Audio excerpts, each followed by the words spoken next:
Saya Tifa Solesa, kembali untuk Anda melanjutkan Breaking News Kompas TV. Untuk saat ini kami masih menyoroti soal perkembangan penanganan dari kericuhan atau pasca kericuhan yang terjadi di Stadion Kanjuruhan Malang, Jawa Timur yang menewaskan 129 supporter sepak bola yang terkonfirmasi saat ini adalah supporter dari Arema dan 2 diantaranya adalah anggota kepolisian. Konfirmasi terakhir dari pihak Dinas Kesehatan menyebutkan bahwa 129 orang meninggal dunia dan untuk korban luka juga masih ditangani di sejumlah rumah sakit. Terakhir kali disampaikan ada yang tersebar di Rumah Sakit Umum Daerah Kanjuruhan, lalu juga ada di Rumah Sakit Teja Husada, kemudian ada penanganan juga terhadap para korban luka dan meninggal di Rumah Sakit Syaiful Anwar Malang, Jawa Timur.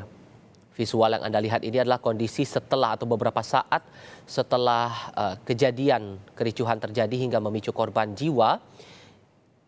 Para jenazah sudah dimasukkan ke kantong jenazah untuk dilakukan penanganan lebih lanjut.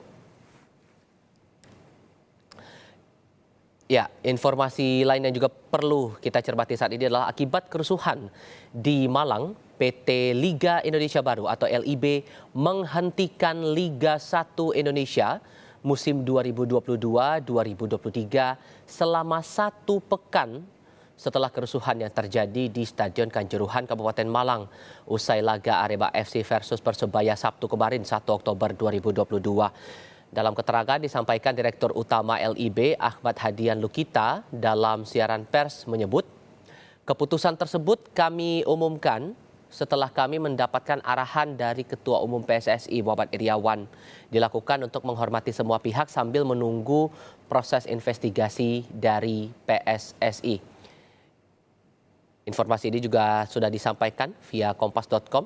Tragedi Kanjuruhan Arema FC 127 itu informasi awal ya yang disampaikan oleh Kapolda Jawa Timur. Mobil terbakar, lalu Liga 1 dikonfirmasi dihentikan. Terakhir kali juga sudah disampaikan oleh pihak PSSI dalam keterangan persnya.